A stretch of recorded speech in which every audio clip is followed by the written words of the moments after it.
Hola a tots. Ens acompanya avui Àlex Susana, que ens fa molta il·lusió. Ell ha publicat aquest llibre, La dansa dels dies, un dels seus quaderns, no? Encara me'n recordo quan vas treure el quadern venecià, després a Fornells i hem anat seguint, no? Bé, ens fa especial il·lusió que hagis volgut venir aquí al Diari Ara a xerrar amb calma d'una mica tota la teva trajectòria, que són molts anys, molts llibres, moltes lectures, molt art, molta música. Ets un home de cultura, amb el sentit més ampli, més renaixentista, fins i tot, si ho volem fer gros, de la paraula. I ens fa il·lusió també perquè estàs passant un tràngol, no?, de salut, cosa que sempre és de planya, però ho estàs portant bastant bé, oi, Àlex? Sí. És a dir, vaig passar un parell de mesos molt tocat, païnt, per una banda, doncs, la inesperada notícia del diagnòstic i, per l'altra, patint els primers efectes de quimio. Aleshores, això generava un cercle viciós difícil de trencar. Per sort, durant aquells dies del pont de la Immaculada vam anar al Pirineu i allà es va produir un canvi de xip, o dit d'una altra manera, em vaig sentir com renéixer i tornar a creure, diríem, en la vida. I com en el joc del parxís, doncs hi ha allò, peces que estan condemnades o jugadors que estan condemnats, doncs jo vaig passar d'estar condemnat, vaig tenir la impressió de passar d'estar condemnat a que de sobte tornava al tauler de joc. I per tant, dius, bueno, quant de temps? No ho sé, però tornava al tauler de joc.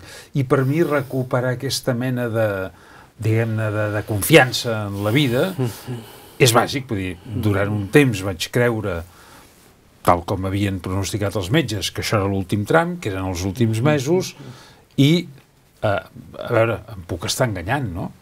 Però en aquests moments no m'entra al cap aquesta possibilitat i, per tant, tot i que els efectes de la quimio doncs, es fan notar i de quina manera, a mesura que vas, diríem, acumulant sessions i més sessions, però estic animat i fins i tot, doncs, bueno, m'he permès reprendre algun projecte que havia tingut aturat, torno a escriure...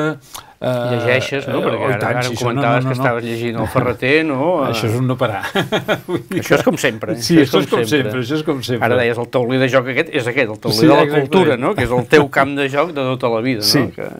Que has donat molt de sí, t'ha donat molt de sí, no? Jo et volia preguntar ara, ets un home de cultura, no? Ets un clàssic de la cultura catalana, i ets també un home de cultura, diguem, més aviat clàssica, no? En majúscules, en tots els terrenys, en les lletres, en les arts plàstiques, en la música.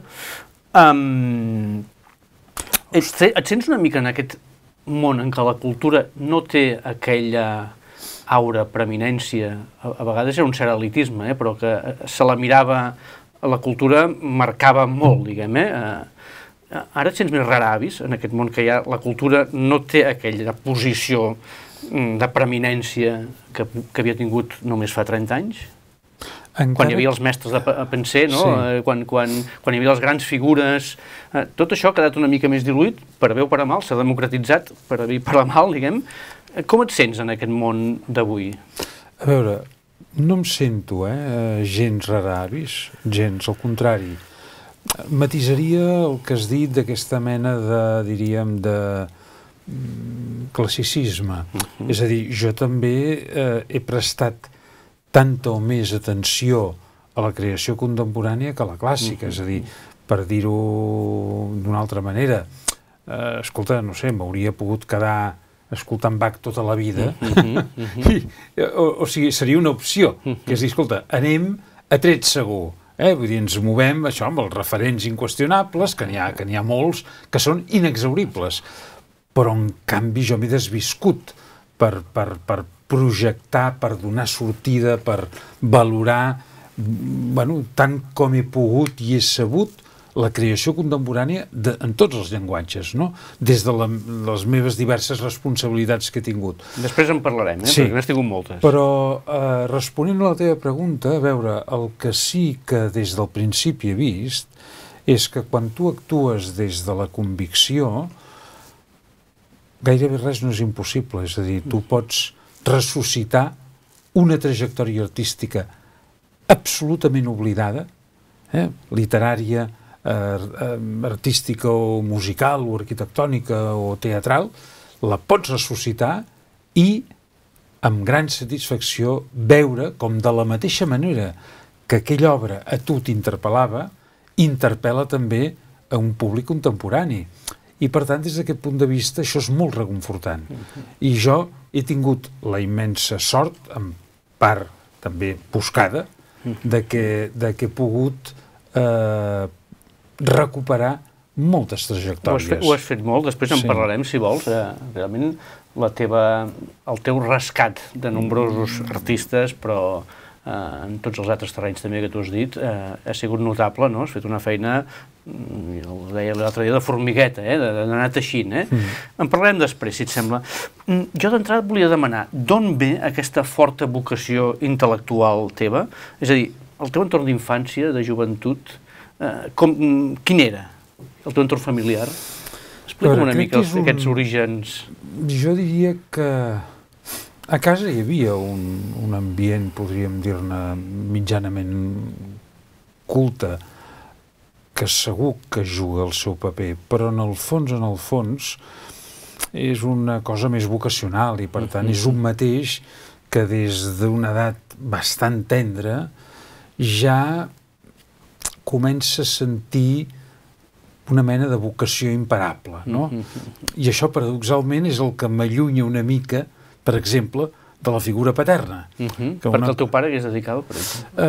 El meu pare, a veure, el meu pare era químic, però jo el definiria com un grandíssim lector. I era fill d'un filòsof, d'un escriptor i d'un editor absolutament oblidat, que es deia Francesc Susana, que durant els anys 30 va pilotar una de les editorials capdavanteres a nivell català i espanyol, com ho era l'editorial Apolo. En Francesc Susana n'era el director editorial i va ser ell qui va publicar per primera vegada en castellà autors com Zweig, com per exemple Thomas Mann, Thackeray, etc. Vull dir que, i moltes vegades amb traduccions seves. Per tant, tu agafes el relleu de l'avi. Sí, el vas conèixer, l'avi? No el vas conèixer. Era un gran amic d'en Pla i d'en Segarra i d'en Gaziel, tal com el meu pare recordava quan se l'enduia a les tertúlies de l'Ateneu i el posaven, com que era molt petit, damunt d'un gruix de volums una mica això perquè se'l veiés més, però el meu avi va morir molt jove de l'anomenada grip asiàtica als anys 50 i per tant no vaig arribar a conèixer-lo. Sí que vaig conèixer l'àvia i l'àvia Encarnació Gregori, nascuda a la Vall de Gallinera, Vinicibà, sí que sempre me'n parlava, perquè deia, ostres, el teu avi hauria estat feliç de saber que el seu net agafava d'alguna manera el relleu. I tu quan vas agafar el relleu eres conscient que agafaves el... És a dir, tu quan et vas decantar per aquest món cultural intel·lectual, eres conscient d'aquest referent? Eres prou conscient, diguem, que estava fent... No, perquè per mi és un referent, en certa manera, fantasmagòric. És a dir, esclar, és a posteriori que l'he anat descobrint. De vegades amics, no sé, com en Parcerisses o en Valentí Puig, m'envien un correu. Escolta una cosa, aquest Francesc Susana, ho dic, sí, és el meu avi, no vaig tenir la fortuna de conèixer-lo, i esclar, en aquests moments dec tenir, no sé, com a mínim 15 traduccions seves, a més dels moltíssims volums que ell també va prologar, perquè després, quan aquesta editorial se'n va anar a Norris, aleshores ell va passar a col·laborar amb Montaner i Simón, i allà també va traduir i sobretot va prologar moltes obres, no? I el que em recordava en una visita inoblidable, perquè és l'única vegada que vaig estar amb ell, en Josep Pla, 2 dies després de la mort del dictador, que el vaig anar a veure, vaig tenir la gosadia i la inconsciència de presentar-me a casa seva amb uns amics, amb l'excusa que havia descobert una correspondència entre ell i el meu avi, no?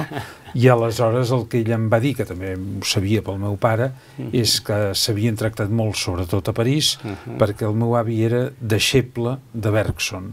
I de fet, quan va morir, estava treballant amb un volum sobre Bergson per l'Avor, perquè amb l'Avor és una altra editorial amb la qual hi va treballar bastant. Ara, esclar, per mi és una presència, el no haver-lo pogut conèixer... No tens el referent immediat, és una mica emocional... És un fantasma, no? I fantasma en el bon sentit de la paraula. Però, esclar, com més el conec, més m'adono que és un personatge molt valuós en el seu moment. És un personatge d'aquests que tu rescataries, també. Sí, perquè és curiós, no? A vegades ho he pensat, dic, potser... El que passa és que és difícil. Tinc papers, tinc cartes, però, esclar, per exemple, en 2 ocasions la biblioteca li va ser saquejada, per tant, també he aconseguit recuperar alguns llibres seus, però tot això és difícil. Perquè, a més, el meu pare tampoc no... El meu pare, clar, el meu avi no es guanyava bé la vida. Això va obligar que la meva àvia s'hagués de posar a treballar. Aleshores, el meu pare tenia un mal record del seu, i per això també, quan va veure que jo em dedicava al mateix que el seu pare, no li va agradar. I, esclar, tot això ha complicat una mica la meva relació amb l'un i amb l'altre. Això de no guanyar-se bé la vida segueix, en el món de les lletres, segueix una mica... Sí, però jo no em puc queixar, No, tu no pots queixar, tu has anat aconseguint trobar l'encaix, no? Però és veritat que segueix sent complicat per molta gent de lletres, no? I després, a quina escola vas anar, o a quin institut, o com va anar el tema d'estudis? Jo crec que aquí sí que això juga. Jo vaig començar al Virtèlia, però després ràpidament vaig passar al Liceu Francès, i del Liceu Francès vaig passar a l'Aula, que no deixava de ser una escissió del Liceu Francès. I haig de dir que tant al Liceu com sobretot a l'Aula vaig tenir la sort de gaudir d'uns professors d'un nivell extraordinari. En aquells moments n'ets a tot estirar una mica conscient. Quan vaig anar a la universitat o quan vaig anar al Col·legi de Filosofia que organitzava, que en aquell moment tenia seu a l'Eina, Tries, en Llobet, en Robert de Ventós, etc., en Vicenç, en Ramoneda, em vaig adonar que tenia una formació impressionant, però esclar, és que allà la meva professora de filosofia era la Vera Sacristan, la dona en Sacristan, la professora de... no me'n recordo, de llatí, era la íntima amiga d'en Salvador Espriu, i gran amor d'en Rosselló Pòrcel, l'Amàlia Tineu, amb la qual jo havia tingut converses extraordinàries sobre aquests 2 autors i molts altres, en Jordi Sassanedes, però, per exemple, una persona molt menys coneguda, la Remei Martínez de Cosp, que era la dona de l'arquitecte que va fer l'Aula, les 2, diríem, vegades en què l'Aula es va construir des de zero, és una persona que quan jo tinc 13 o 14 anys, doncs, incomprensiblement o miraculosament em posa a les mans l'Aire daurat, és a dir, un volum de traduccions de poesia xinesa d'en Marià Manent, que és el que són les coses. 3 o 4 anys després, un dels primeríssims autors de la literatura catalana que conec personalment, i a més tinc l'oportunitat d'acabar convertint-me en un molt bon amic seu i en un estudiós, li dedico la tesi, el començo a editar, etc. Per tant, clar, això sí que em marca. El nivell, el mateix Pere Ribera, que era un personatge singular, sí, el director, mica excessiu, però com a professor era extraordinari. I després és una persona que quan jo vaig estar a la Pedrera m'escrivia unes cartes sobre les exposicions que no oblidaré mai, amb 90 anys, i amb cadira de rodes venia i es preocupava de fer-me arribar les seves impressions. Ell quina assignatura donava, concretament? Història de l'art. Sí, però extraordinari, brillant, tot el que podia tenir de, diríem, desagradable, dur, arbitrari, de vegades en el tracte amb els alumnes i amb tothom, quan era un professor era un 10, vull dir, sí. I de companys d'aquella època, vas mantenir-los o va sortir un entorn així? A veure, no es pot dir que hagi mantingut moltes relacions. Ara, de tant en tant, amb uns quants ens continuem veient, però sempre és una relació molt, podríem dir-ne, pendent del moment que vam compartir quan érem criatures o quan érem adolescents. No ha anat a més la relació. Després va a la universitat, suposo, no? Sí, la universitat haig de dir que em va deixar un... No. És a dir, veure, més enllà... No, siguem justos. La universitat va servir per conèixer amb una sèrie de, podríem dir-ne, de professors bons i amb els quals també doncs vaig tenir la sort de poder generar una certa relació d'amistat. De vegades de gran amistat i de vegades d'amistat més incipient. En aquest sentit jo destacaria potser per damunt de tots la figura de José María Valverde. Fantàstic. Extraordinari. Dir, jo no el vaig conèixer pràcticament, però extraordinari. Jo anava com a oient i recordo que un dia em va dir, oye, Àlex, no porque seamos amigos te vas a librar del examen. No, es que yo no soy alumno suyo, yo soy lector. I és que dic, però si és l'alumne més constant que has tingut mai. Dic, és que m'agraden molt les seves classes. I aleshores, sí, havia estat moltes vegades a casa seva, unes converses sobre en Gabriel Ferrater, sobre Gottfried Benn, sobre Rilke, sobre Joyce. Vull dir, Valverde era un autèntic savi modest, savi humil, molt treballador i molt simpàtic, o sigui, ens acabava la classe... Molt bona gent, no? Molt bona gent. Era l'anti-Rivera, diríem. Sí. I anàvem a prendre un cafè amb llet, en una granja, i ens estàvem allà un parell d'hores, però...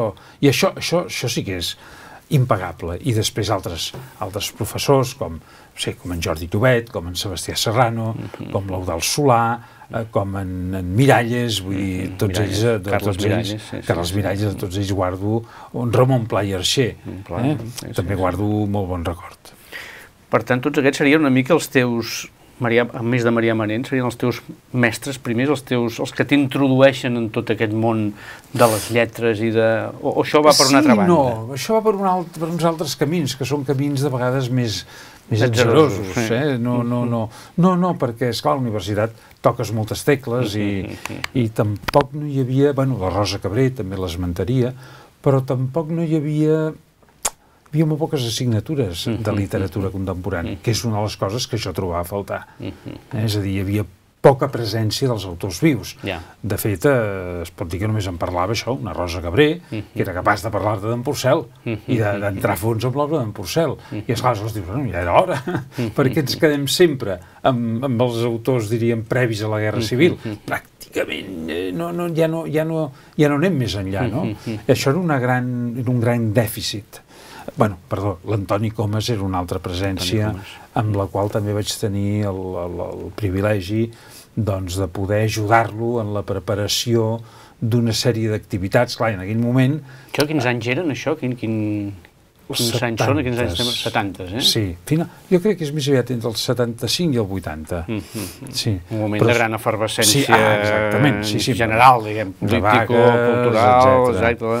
Però aquí, per exemple, recordo com vaig ajudar a l'Antoni Comas i al seu torn a l'Eudald Solà, que també era com el seu braç dret, a organitzar una sèrie de lectures de l'aula Carles Riba, que també per mi van ser molt importants, una dedicada a Blai Bonet, Vinyoli i Manent, recordo aquests tres, però potser n'hi havia més, eh? És clar que són tres autors amb els quals després he tingut una gran relació. Per tant, des d'aquest punt de vista, també la universitat juga el seu paper. Tu després, si no, corregeix-me, però tu vas tenir després, vas fer amistat amb tots els autors en llengua castellana, també, d'aquell moment, no? Mercè, Gil de Viedma, Goytisolo, especialment, no? Com vas arribar en aquest món? A veure, primer hi hauria, podríem dir-ne, a veure, la figura d'un Marià Manent, que per mi juga un paper molt important, perquè, en certa manera, fins i tot ara, jo me'n sento un deixeble.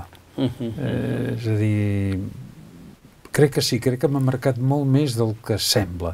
Fins i tot la meva, diríem, el meu desdoblament en diversos gèneres, el conreu de la prosa dietari, etc. Tot això, i simultàniament una obra crítica literària, crítica d'art, tot això jo crec que té molt a veure amb ell. El model de llengua de Manent el sento molt meu. Les seves traduccions de poesia xinesa em semblen extraordinàries, no?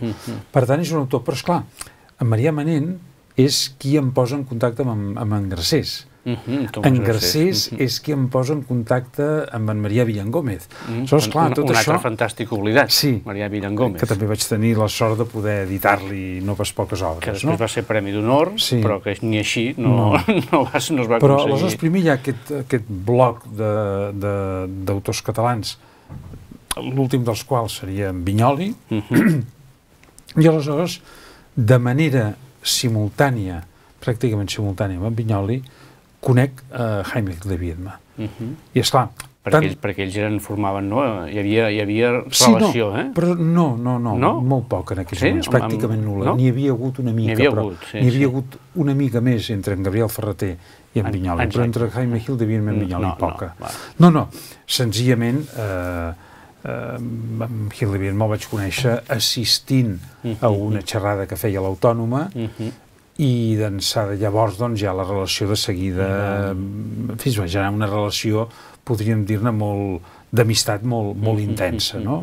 Aleshores, clar, per mi, jo vaig, diríem, simultanejar l'amistat amb aquests dos grans poetes, i això també va ser una experiència a tots nivells que em va marcar molt. Manent Gil de Biedma. No, Vinyoli Gil de Biedma.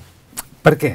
Clar, perquè són autors que en el fons sento com a molt més propers, és a dir, quan jo descobreixo el Vinyoli de Tot és ara i res, el que jo soc, mal que no ho sembli, és un concupiscent, esclar, aquest parell de versos t'arriben, són un cop directe a l'estómac. Això no ho hauria pogut dir cap poeta, diríem, de la generació d'en Manent, ni en Foix ni en Carner, no ho hauríem pogut dir. Però, esclar, tant l'un com l'altre són poetes que d'alguna manera t'interpel·len molt més. Els altres potser ho fan a un nivell, si tu vols, més estètic, i aquests ho fan a un nivell més de to, a un nivell moral, a un nivell d'influències, i aquestes sí que són dues relacions que em marquen. En el millor sentit de la paraula. I després ve Mercè, suposo. Sí, esclar, de resultes de... Rigo i Tisolo, eh? Sí, i Ángel González, per exemple, i fins i tot Claudio Rodríguez. Però, bueno, sí, amb Mercè vaig tenir també la sort, doncs, de... Moltes vegades que ens vèiem amb el Jaime, també venia el Joan Mercè, havíem fet uns quants viatges tots tres junts, fantàstics, és a dir, aprofitàvem que el Mercè tenia una lectura, no sé, a Granada o a Bilbao, i aleshores ens n'anàvem, doncs fèiem tota una ruta, vull dir que realment vaig tenir ocasió de conèixer un Mercè diferent, un Mercè amb el qual estàvem tota una sèrie de dies junts, i a més per mi no deixava de ser, esclar, no sé com dir-ho. Tu ets bastant més jove, tu. I tant, jo ja podia ser el seu fill. Sí, esclar, tenia l'edat dels meus pares, del meu pare. Sí, el Gil de Biedma sempre em deia, tu ets com el meu germà petit o el fill que no he tingut. Sí. Està bé. No, doncs, i aquí ja arribem una mica, tu ja et vas situant en el medi, no? Explica'm com neix a partir d'aquí, diguem, i com et vas professionalitzant i com neix Columna, no? No sé si he fet un salt molt gran, perquè... No. Però devia ser... A veure, jo el que tinc constància és que... Perquè, curiosament, no entres a la universitat, que haguessis pogut acabar, no? Sí, m'ho vaig estar plantejant, però, de fet, durant una època vaig simultanejar la feina a la universitat, sobretot la universitat, era Universitat de Barcelona, però seria l'actual Rovira i Virgili, entre el 82 i el 92, són 10 anys durant els quals faig de professor a la universitat. Però, de seguida... No t'acaba de... No, tinc la sensació que d'una manera o altra ens convertim, els professors, en lloros de repetició, per molt que tu vulguis, però vull dir, hi ha un moment en què xerro tantes hores al dia que tinc necessitat de callar una mica i de tornar a ser capaç de dubtar i d'equivocar-me. Esclar, tu et portes, quan ets professor, llevat del primer any en què vas venut, i ara això ho estic veient amb la meva filla Clara, que també està fent de professora per primera vegada, i esclar, la pobra va de bòlit, no? Però sempre li dic, tranquil·la, perquè si tu continues, doncs, bueno, després ja aquest sobreesforç que has de fer per dominar, diríem, l'assignatura que tu impartiràs, després, doncs, ja no l'hauràs de fer. T'hauràs d'estar posant al dia, però és diferent, no? Segueix les passes ella o és professora? No, de biologia, no segueix les passes, no. No, aleshores, a veure, jo com a professor m'ho passava molt bé i per mi és una satisfacció quan, bueno, tot sovint, no? Et trobes amb gent que a vegades els reconeixes, sovint no els reconeixes, i que et diuen, escolta, ostres, tu havies estat professor meu, i esclar, t'hi faré, ai, i et diuen, no, però tinc molt bon record, escolta, tu em vas fer descobrir, no sé, en Vinyoli, en Manent, la Maria Àngels Anglada, l'Olga Xirinacs, i penso, ja està, és a dir, és que no puc demanar més. Si per ells jo sóc aquell que els va fer descobrir un d'aquests autors, ja em dono per satisfet. També això vol dir fins a quin punt el teu pas per la universitat, a veure, deixa un rastre lleu, vull dir... Jo no em veia tota la vida fent investigació i fent classes, no. Tinc un tarannà més proactiu, més emprenedor, i això m'ha portat... També tenies la teva obra, no?, que volies construir una obra. Sí, però l'obra, jo sempre dic que he tingut, per bé i per mal, sempre he hagut de desenvolupar una doble vida, vull dir, robant hores al son, robant hores als meus fills, robant hores a les vacances, perquè, bueno, sí, això, però vull dir, jo ja sabia d'entrada que amb la meva obra no em guanyaria la vida i, per tant, doncs, que m'havia de buscar un altre modus vivendi, però és evident, sí, són dos camins paral·lels, no? Però el tarannà meu més emprenedor, i doncs és el que em porta en un moment determinat a crear columna amb altres socis, però creem columna... Zueta, no? Sí, Ricard Badia, Julián Viñuales i Alfred Sargatal. Aquests són els primers... El nucli. Sí, no, perdó, hi havia... Sí, jo crec que sí, són aquests. Sí. I és un editorial... Ara et volia demanar, per anar seguint la trajectòria. Clar, has tingut moltes responsabilitats en l'entorn cultural, tant privat com columna, com públic, no? Et volia demanar això, doncs, que de cada etapa em facis allò, la pinzellada i l'essència d'aquests sents més orgullós, no? I quin lament tens, si és que n'hi ha algun, per exemple, de l'etapa d'editorial columna, no?, que són molts anys. L'experiència de columna per mi és decisiva. És a dir, sobretot en els seus primers anys, crec que els que integrem el grup columna, però els que hi treballem, que som 3... Que sou? El Zueta Badia i jo, el Ricard Badia com a dissenyador i el Zueta i jo com a codirectors, per entendre'ns, formem un equip extraordinari. Un equip que ens permet sumar més que 3, per entendre'ns, i convertir-nos en un editorial, jo ho dic ara amb modèstia, no ho dic sense falses modèsties, en un editorial bastant únic a nivell europeu. I jo no oblidaré mai en aquest sentit quan a la Fira de Frankfurt vaig anar coneixent els diversos autors llavors joves que editàvem, autors nord-americans o anglesos, des del Carver, el Richard Ford, la Tama Janowitz, el Jay McInerney o el Bret Easton Ellis, per dir uns quants, i els anglesos eren tots els de la generació del Hanif Qureshi, del Ian McEwan, del Julian Barnes, etc.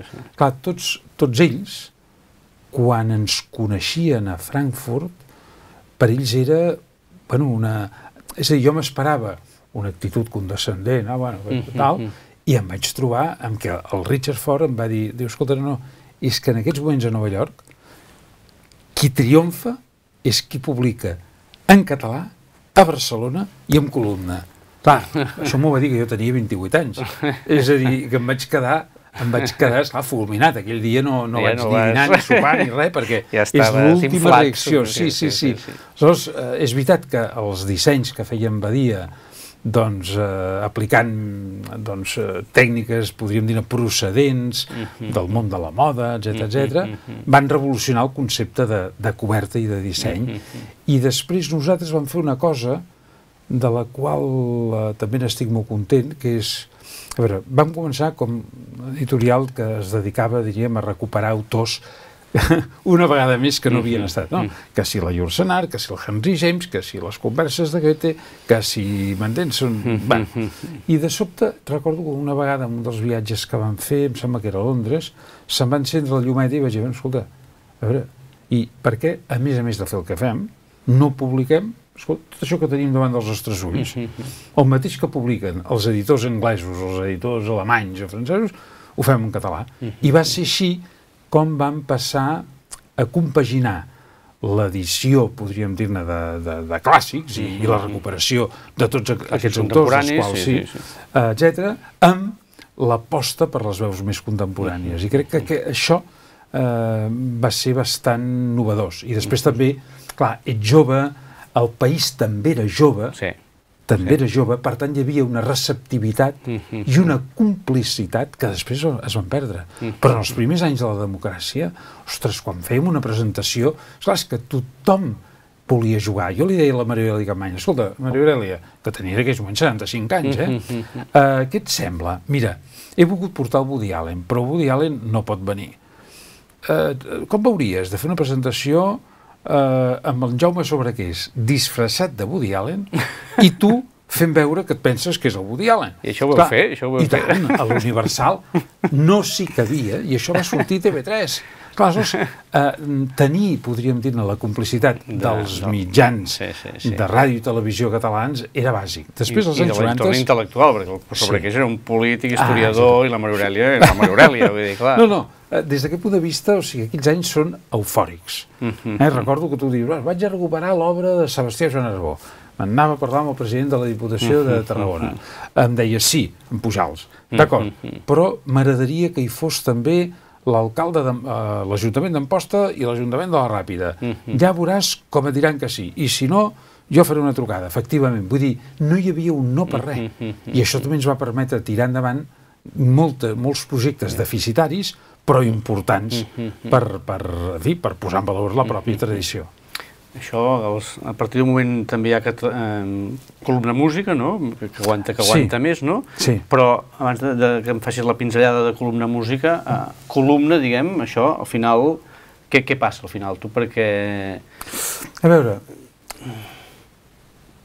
passa el que és bastant inevitable que passi, és a dir, és que s'acaben produint divergències entre les persones de l'equip directiu, un desgast, i també va arribar un moment que jo vaig optar per desmarcar-me'n per diferència de criteris i vaig decidir, venent-me les accions, per una banda vaig salvar columna música i per l'altra vaig comprar temps per mi durant 2 anys, que a més van coincidir amb el naixement de la tercera filla i per tant també vaig poder viure els primers anys d'aquesta filla com no ho havia pogut fer amb els fills precedents. I això va ser una experiència molt interessant. Amb el Zoeta heu seguit tenint relació? I tant, ens escrivim i ens veiem. Sí. Catalunya, columna música també Columna música és un altre projecte que aquí sí que es pot dir que les coses no van com era previst, perquè jo no era conscient de fins a quin punt la música ha quedat arraconada, ha quedat bandejada, ha passat de ser pràcticament el centre, el rovell de l'ou de la cultura està en els marges. La música clàssica, Sí, la música clàssica contemporània. I això, doncs, també me n'adono un dia que presentem els 2 primers volums de tota l'obra completa de Xavier Montsalvatge a casa de l'Oriol Boïgues i la Bet Calí, davant d'un públic que era, no sé, 120 persones, tots amics dels Montsalvatge, i jo li vaig dir al meu cunyat, escolta, vine a vendre discos, que avui la cosa, farem calaix. I quan vam acabar i em va dir que només n'havien venut 7 o 8, se m'ha caure l'ànima als peus. Aleshores vaig prendre consciència de fins a quin punt la situació del compositor era molt pitjor de la del poeta. Però esclar, si ho recuperava en Manent, exhauríem la primera edició. I en canvi en Montsalvatge, amb una distribució internacional, amb 3 o 400 era el màxim que veníem. Fins i tot arribant a ser finalistes en el Premi Grammy. Però bueno, va ser una experiència que també em va servir moltíssim. Jo crec que, des d'aquest punt de vista, vull subratllar una cosa. El fet de procedir de l'empresa privada, per mi, és clau per explicar com actuo jo quan se'm proposen responsabilitats des de l'administració pública. I sempre ho dic, actuo aplicant, podríem dir-ne, criteris, estratègies, etc., procedents de l'empresa privada. En parlem tots aquests anys, des del 84 fins al 2000, dirigeixes el Festival de Poesia de Barcelona, no? Sí. De fet, el fundem, el Mario Muznik i jo, però des del principi el Mario em diu yo no leo poesía, pero me encanta escucharla. Te he venido a buscar a ti porque mis amigos Carlos Barral y Gil de Viedma no me han querido ayudar y me han dicho este joven te va a ayudar. Sí, sí. I això va ser, sobretot, els primers anys de nou, no? Va ser... Home, va obrir... fabulós. També aquí l'èxit. Eren uns temps, cap a la segona meitat dels anys 80, la poesia pateix, anava a dir incomprensiblement, una pèrdua de crèdit per part dels propis poetes. I són molts, començant per en Gim Ferrer, Miquel de Palol i tants altres, que abandonen la poesia una mica esgrimint, doncs, que exhaurit el seu cicle vital i que ara és la novel·la la que et permet reflectir el món amb totes les seves complexitats i tensions i tot això. I recordo que en aquell moment jo vaig dissentir obertament i va ser quan vaig començar a organitzar tota mena de lectures, de vegades lectures amb duets a les llibreries, a la Ona, per exemple, recordo, i amb altres. Després, quan algú ens venia a buscar per algun premi de poesia, els deia, escolta, fem un gran acte, convidem l'Ovidi Montllor i el Toti Soler, i de vegades deia que el mateix poeta llegeixi poemes, etc. Aleshores van ser uns anys, des d'aquest punt de vista, molt estimulants, perquè van suposar un retorn de la poesia a l'oralitat. Jo vaig pensar, a veure, l'única manera de salvar la poesia és retornant a l'oralitat. I retornant a l'oralitat serem capaços de vendre més llibres, com així va ser. I aleshores, clar, quan se'm van obrir les portes per fer un gran festival de poesia, vaig dir que aquesta és la meva. I efectivament, o sigui, vam convertir del no-res el Festival de Poesia de Barcelona en un dels més potents a nivell internacional. Perquè... Portant noms de fora, combinant-los amb gent d'aquí, no? I aixecant el llistó... Sí, portàvem primeríssimes figures davant d'un públic absolutament rendit. Va ser el Palau de la Música ja des d'inici? No. El primer any va ser l'Institut Francès, després vam anar al Romea, després al Poliorama... I a partir d'un moment sí que ja és el Palau de la Música. Exactament. I aleshores, quan festejàvem el 10è aniversari, em vaig permetre demanar un favor, que és dir, home, deixeu-me al Palau una nit, no? I aleshores dic, lloc de Palau de la Música perquè sigui el Palau de la Poesia. L'èxit va ser tan gran, perquè es va omplir de gom a gom, de gent pagant, per primer any, pagant 5 euros, però pagant, que aleshores ja no ens en van moure. I esclar, els poetes estrangers, sobretot, és que em deien, és que nosaltres no hem tingut mai un escenari com aquest. Un escenari com aquest, no? Un temple de gent, aquí tinc més oients dels que mai he tingut fins ara. Està molt bé. Això també és molt enriquidor perquè em posa en contacte amb molts poetes estrangers, alguns dels quals ja els havia conegut, però altres no. I per tant, des d'aquest punt de vista, també això és una manera de també difondre l'existència d'una poesia catalana, etc. Hi ha un moment llavors que fas el salt, diguem, a les institucions públiques, no? Que és l'Institut Ramon Llull, que ja estàs com en dues etapes, no? He abandonat columna edicions, estic encara implicat, però qui porta columna música és la Núria Viladot, és a dir, és un projecte que el lidera ella, jo estic al darrere ajudant-la com puc, però qui el lidera és ella. Però sí, jo m'estava més aviat això, a casa, dedicat a fer el que més m'agrada, que és llegir, escriure, caminar, escoltar música, una vida, podríem dir-ne, idíl·lica, no? Però, esclar, això també té un límit.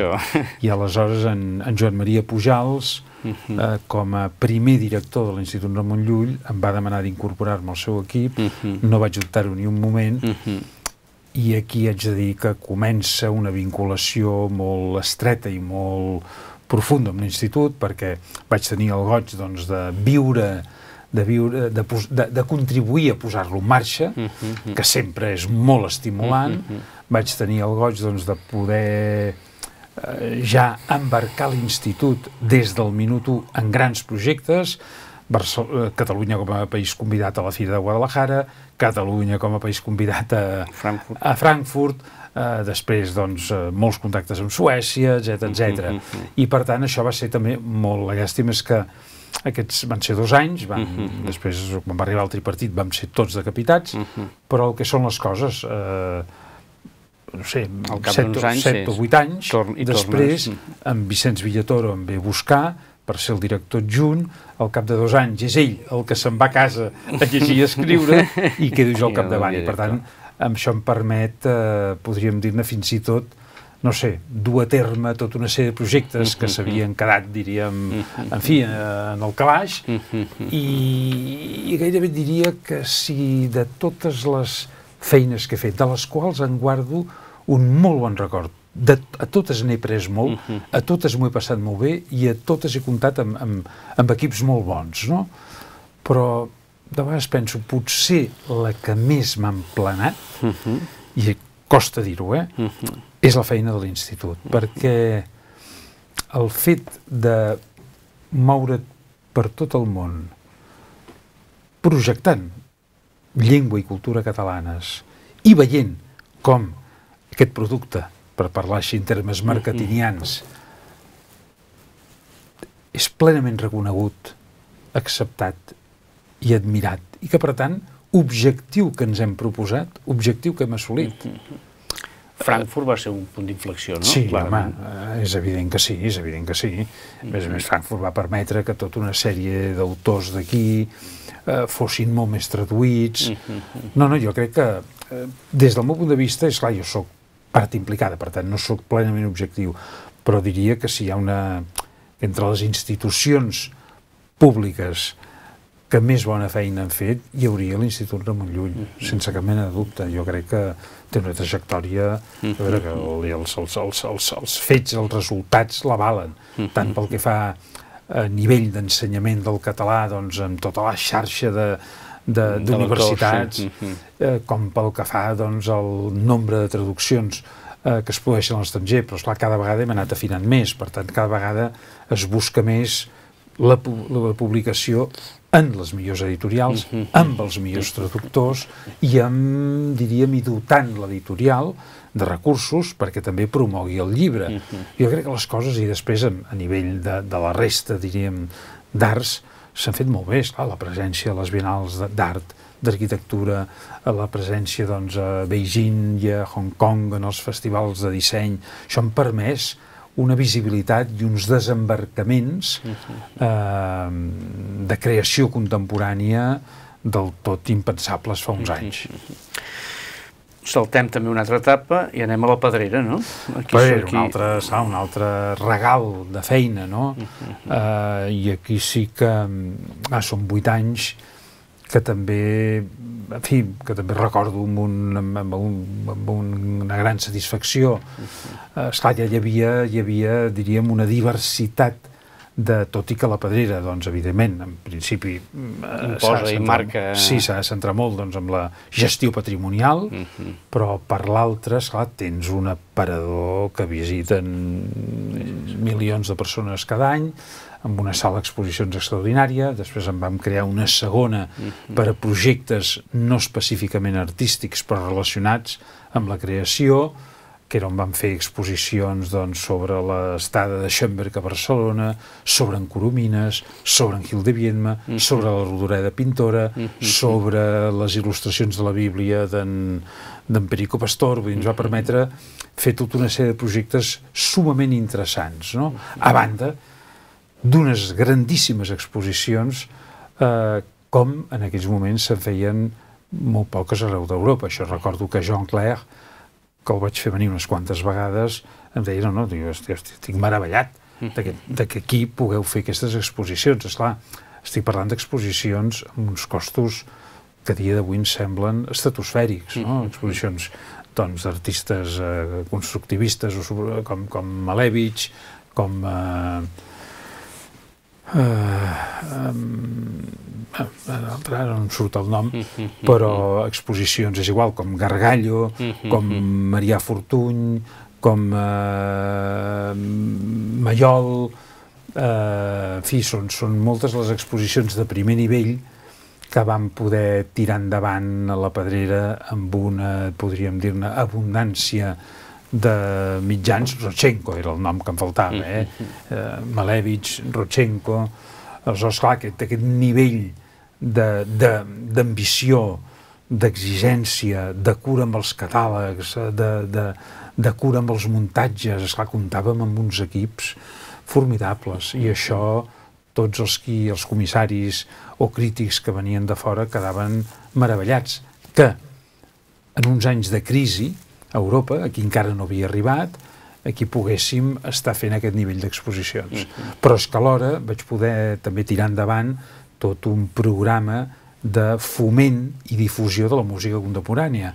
I això crec que no s'havia fet mai, i per tant, doncs, aquí neixen les estrenes de la Pedrera, obres que encomanàvem a un compositor vinculades a una exposició, que s'estrenaven el dia de la inauguració, que l'endemà s'enregistraven, que se'n feia un CD, i després cicles.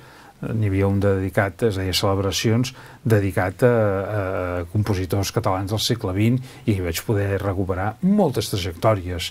Vull dir que, és a dir, i després teníem molta col·laboració amb el Liceu, amb l'Escolania de Montserrat, amb el Festival de Torroella, que també amb l'auditori, tot això ens permetia desenvolupar, o sigui, fomentar la creació contemporània a molts nivells: música coral, música de cambra, òpera, música simfònica. Esclar, que eren moltíssims els encàrrecs que en aquells moments van poder fer a compositors catalans.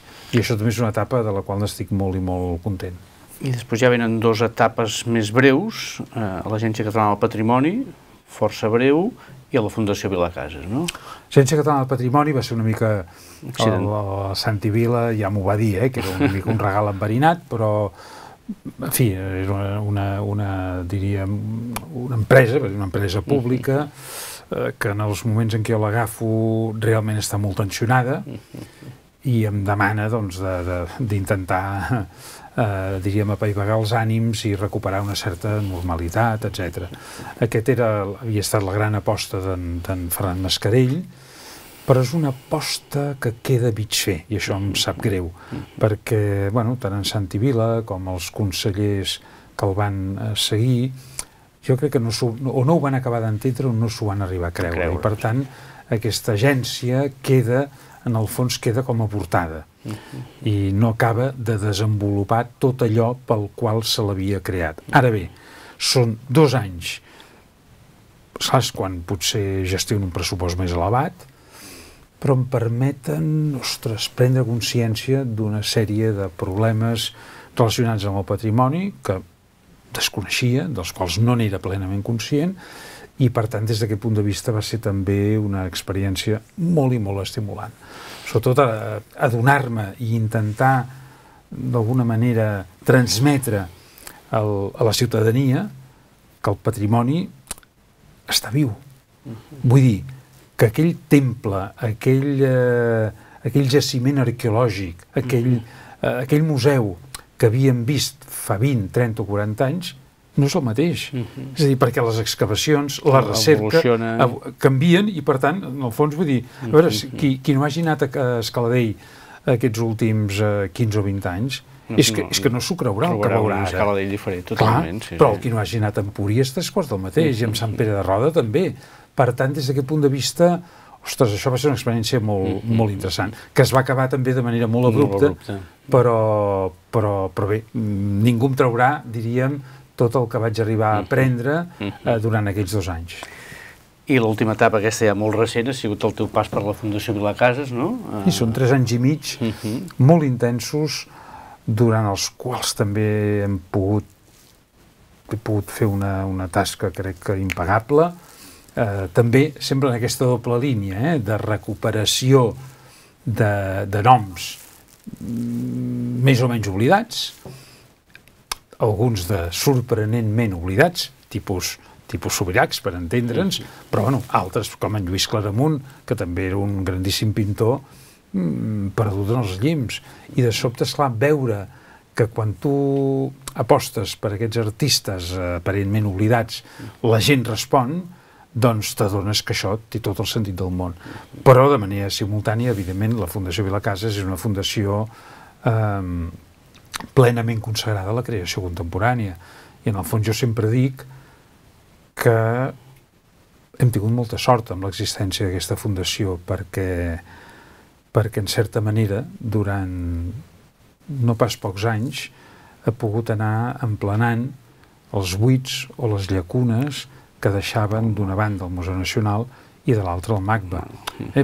Llacunes i buits, en alguns casos comprensibles, i en altres potser no tan comprensibles. Vull dir que no és que sigui crític, també sé els problemes de finançament que tenen, però també sé fins a quin punt la direcció pot influir, diríem, en una direcció o en una altra. Per això, de vegades, no m'he estat de ser crític amb l'un, amb els uns i amb els altres. Tota aquesta trajectòria, que l'has resumit amb aquest seguit de pinzellades, l'has fet en paral·lel amb una obra que has anat construint, no? Tant poètica com més assagística, més narrativa, a través de, bàsicament, també... Narrativa, això és... Narrativa de no ficció. Narrativa de no ficció, exacte. Sí, és exactament això. Hi hauria com la part més de la pulsió més íntima, suposo, la poesia, o més... I la part més... O sigui, la part més endins i la part més enfora, seria una mica això? Mira, sincerament, no m'ho havia plantejat mai, però és probable que tinguis raó. El que passa és que jo crec que tant qui em llegeix a través dels poemes com qui em llegeix a través dels dietaris, diria que m'hi retroba de manera molt semblant. En el fons, a veure, això, els romàntics anglesos i sobretot Wordsworth van insistir molt en el fet que el llenguatge de la prosa, que el llenguatge de la poesia no havia de ser diferent del de la prosa. I en aquest sentit, jo crec, per tant, que són vasos comunicants. Aquí hi ha una diferència. Els poemes s'escriuen més quan ells ho volen que no quan tu t'ho proposes. Des d'aquest punt de vista, jo crec que l'experiència que sol condensar un poema és una experiència normalment carregada de temps. És una experiència que tu has anat repetint durant no sé, pot ser el fruit de moltes passejades, pot ser el fruit de moltes mirades, tant si et mires el teu fill com dorm, com si mires una obra d'art. Però després el poema, un bon dia, aquesta experiència cristal·litza. Clar, pot semblar que és un moment. No, compte. És un moment fet de molts moments. Aleshores, clar, això li dona densitat per una banda i fatalitat per l'altra. Hi ha un moment que allò que tu has fet sense, diríem, cap mena d'interès especial, més enllà del fet que t'agradava fer-ho, de sobte és com si reclamés dotar-se de sentit. Aleshores, jo crec que des d'aquest punt de vista la poesia és el reducte on s'ha parapetat el sentit pel que fa a la creació contemporània. El sentit, tant en la música com en la creació artística, penso que ha desaparegut bastant. I, en canvi, des del meu punt de vista, la poesia no pot renunciar al sentit. És a dir, la poesia crea sentit. Allí on en principi no sembla haver-ne. En canvi, el dietari és diferent perquè s'escriu quan tu ho vols. I a mi el dietari, per mi, ho he dit més d'una vegada, és el gènere d'acció de gràcies. És el gènere que em permet ser agraït amb la vida. Sento la necessitat, sento la pulsió de ser agraït amb tot el ventall d'experiències que ens brinda la vida, des de les més, diríem, plaents a les més doloroses, des de les més sensitives i palpables a les més metafísiques i abstractes. Aquest és podríem dir-ne, és el motor de per què escric aquests dietaris. Tens aquesta, com a autor, com a gestor cultural o com a dinamitzador cultural, tens una llarga trajectòria, no? Que, per tant, tens un profund coneixement del que és la nostra societat, la cultura catalana, no? Com veus el moment present de les lletres, de la creació en general aquí? Perdona el genèric tan gran, però...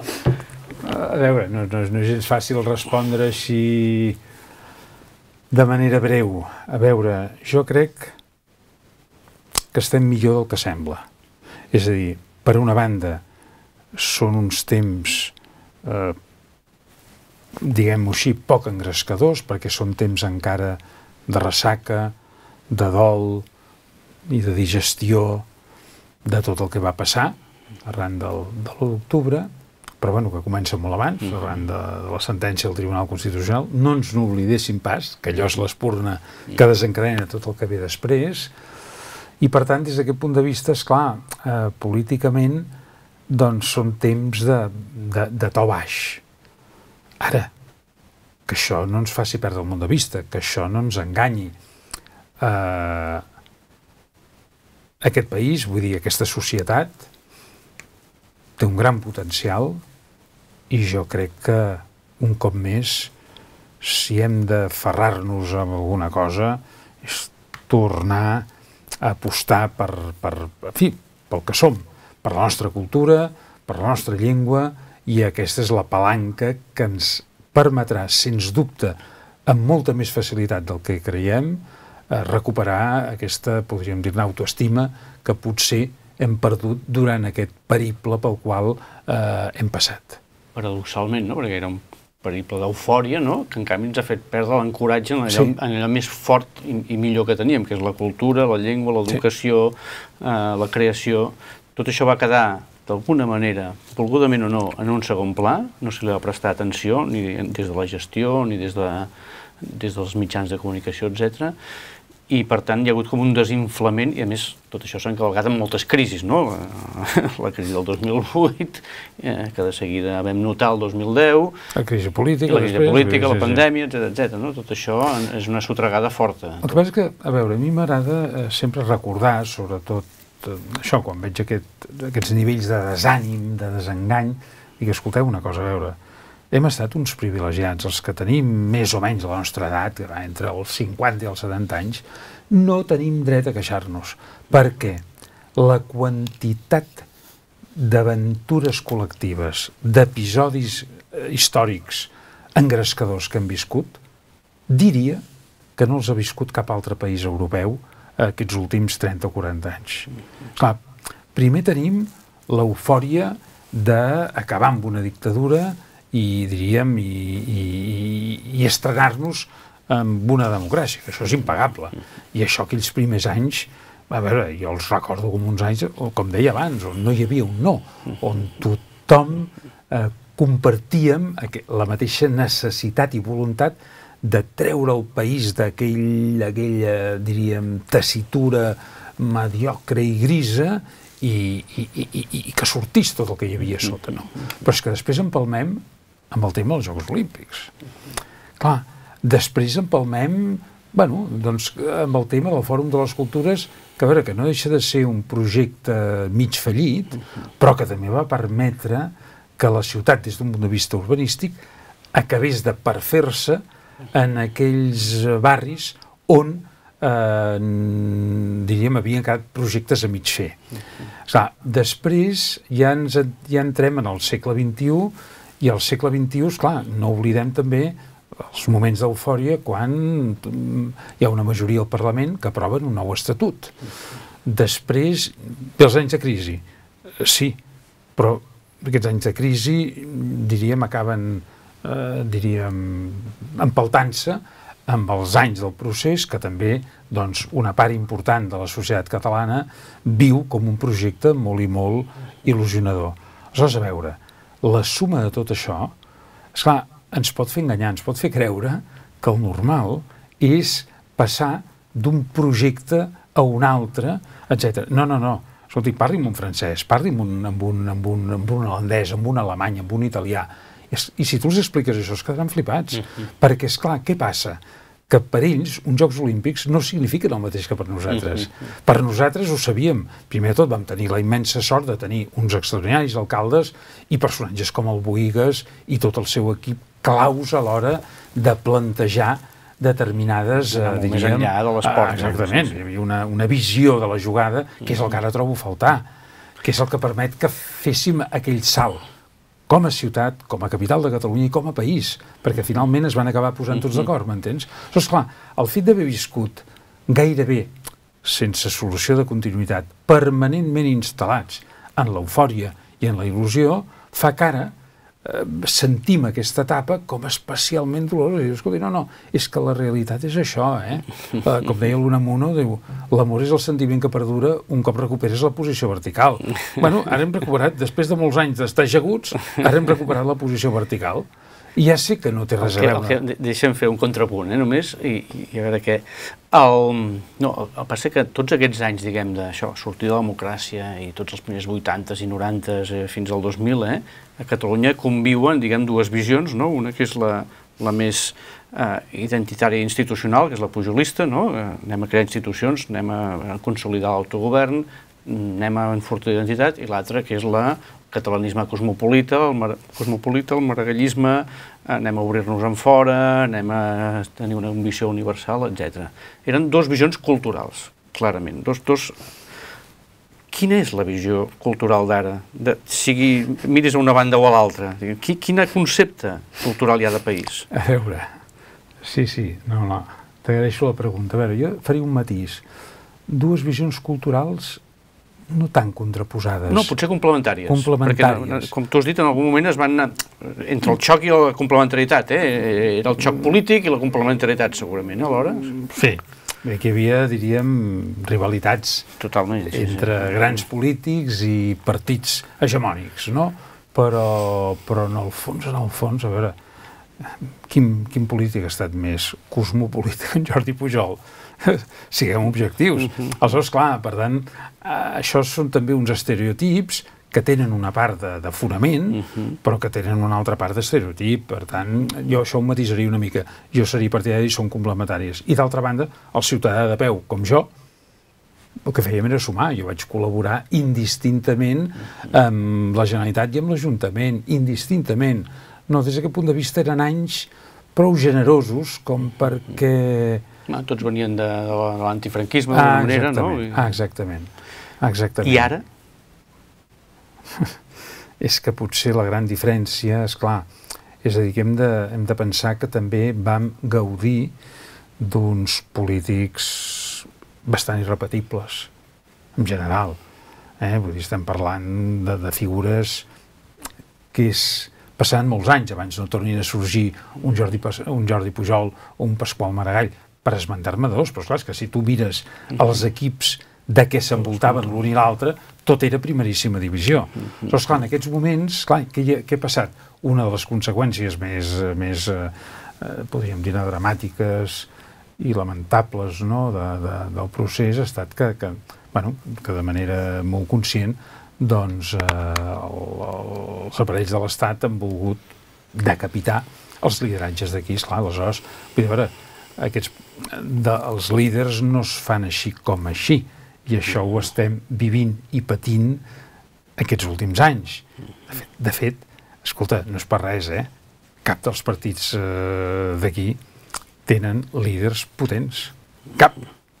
per alguna cosa serà. No, I per tant, esclar, el moment, aquest moment, podríem dir-ne que és un moment que des d'un punt de vista pressupostari, sobretot els últims pressupostos que estan a punt d'aprovar-se, doncs, a veure, és un moment òptim, però trobo faltar visió política. Si tu ara un president de la Generalitat et demanés consell, què haig de fer amb la cultura? Què li diries? A veure, per començar, que no m'agradaria que el que digués fos vist com una crítica directa doncs, a l'actual Conselleria de Cultura, que fan el que bonament poden, no? Però jo crec que és important que quan algú accepta el càrrec de conseller en el camp que sigui, és perquè d'alguna manera és el resultat o la conseqüència d'una vida, d'una trajectòria, que l'avala i que li permet dotar-se d'un projecte, vull dir, sap què ha de fer amb la cultura del seu país.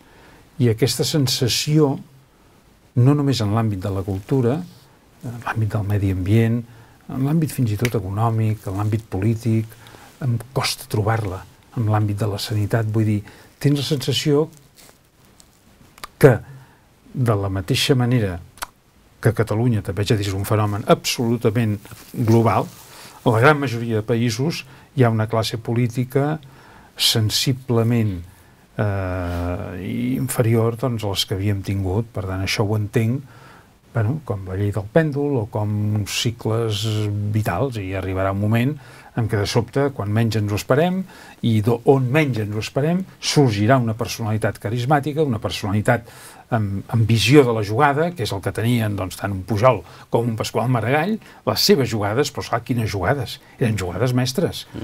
I tots dos aconseguien un nivell d'admiració i de reconeixement nacional i internacional fora de tot dubte. Clar, en canvi ara tens la sensació que no estem a la mateixa divisió. Però insisteixo, aquest país és una brasa, i és una brasa encesa, i en el moment en què aconseguim que aquesta brasa es torni a convertir en foc, tornarem a tenir una gran força. Vull dir, jo no tinc cap mena de dubte que hi ha un fet que és el que ens ha salvat sempre i que és el que ens continua salvant, el que en diem societat civil. Aquesta societat civil, la capacitat d'organitzar-se que té, diríem d'alguna manera, compensen el declivi d'una burgesia barcelonina, fonamentalment, molt decadent. Cap amb ells sí que sou molt crític. Esclar, mor l'Antoni Vilacases, és una porta a la qual molta gent trucava, i sovint l'Antoni Vilacases ajudava i demanava que no se sabés, però ajudava.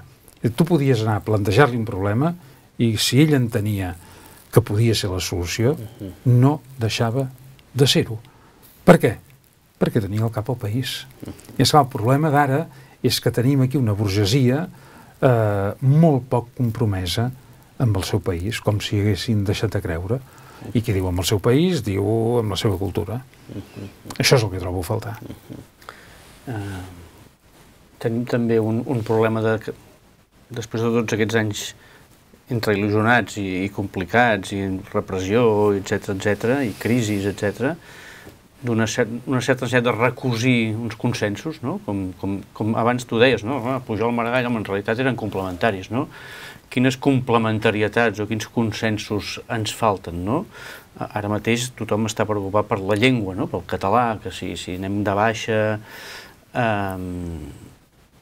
Com podem fer, diguem, per recosir aquest consens al voltant del català? Tu havies tingut molta relació amb escriptors en castellà, no? Com està aquesta relació?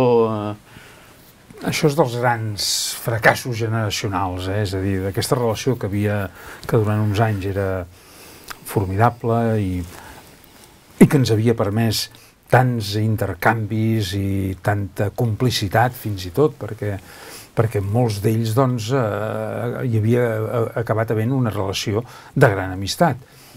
I de tot això pràcticament no n'ha quedat res. N'ha quedat, podríem dir-ne, una excel·lent relació d'amistat amb 3 o 4 personatges perifèrics, Suso de Toro, Juan Bello, Bernardo Achaga, i para de comptar, perquè molts dels altres te'ls pots trobar en l'òrbita del PP i de Vox. Molts. I això és molt dur. És a dir, tinc la sensació que aquells anys de relació personal, aquells anys en què ells no van parar de venir aquí, molts d'ells, com a autors que són importants, continuen venint al dia del llibre, perquè continuen tenint editors catalans. Però, en canvi, tinc la sensació que no han entès res de res. Per tant, això cal que passin molts anys abans de tornar a recosir aquesta relació que semblava forta i que en el moment de la veritat s'ha demostrat dèbil. Ara, I més enllà dels autors de fora, també internament, no? Internament és cert que no sumem. Si suméssim, o quan hem sumat, la suma és brutal. La suma és espectacular. És a dir, recordo quan al Saló del Llibre el 2013 a Barcelona era la ciutat convidada i vam aconseguir que, a més dels autors en llengua catalana, n'hi anessin uns quants en llengua castellana. A Frankfurt? No, això a París. A París. Al Saló del Llibre de París. Barcelona convidada. Evidentment, Barcelona és la ciutat convidada, escolta, diríem, tant els uns com els altres. A parer meu, en les degudes proporcions. Però hi han de ser tots dos. Esclar, aleshores, veure finalment que el Cabré, Jaume Cabré, venia tants o més llibres que l'Eduardo Mendoza, o que el Cercas, o que el Vilamates, doncs no deixava de ser una experiència, diríem, positiva, en el sentit de dir, escolta, no, és que hi ha uns quants autors de llengua catalana que estan al mateix nivell pel que fa a la projecció internacional que tenen. Jo crec que des d'aquest punt de vista s'hauria de recuperar això, visió política, visió a llarg termini i ambició. Ambició, és a dir, no hi ha res en el camp de la cultura que ens estigui, podríem dir-ne, que sigui inassolible. No hi ha res. No, perquè la primera matèria, o sigui, no deixem de ser una potència cultural. I això és important remarcar-ho a tots nivells. El que passa és que és una potència cultural, doncs això, amb més talent que no mercat, per entendre'ns, I, per tant, esclar, tu et pots trobar amb la paradoxa que certs autors tenen molt més reconeixement a fora que aquí. Normalment, els autors que més reconeixement tenen aquí, a fora pràcticament no en tenen. És clar, això no deixa de ser una anomalia. Però som els que som. I a sobre tenim un mercat molt més fragmentat del que l'hauríem de tenir. El dia que el perímetre lingüístic coincideixi amb el perímetre de mercat i amb el perímetre comunicacional, aquell dia haurem fet un pas endavant gegantí. Espero veure'l. Aquí sí que hi ha molta feina per fer. Si et sembla, acabem. Àlex, ara te'n vas a París, m'has dit, Sí. Te'n vas a fer una exposició de l'Arístides Mallol, no? La sensualitat d'Arístides Mallol, On la feu? A la galeria Dina Bierny, que va ser la galeria de la seva última model. Molt bé. Doncs, escolta, molta sort, endavant, i seguirem xerrant més endavant. Moltes gràcies, ha estat un plaer. Moltes gràcies. Moltes gràcies a tots vosaltres per escoltar-nos i de nou gràcies a l'Àlex per acompanyar-nos.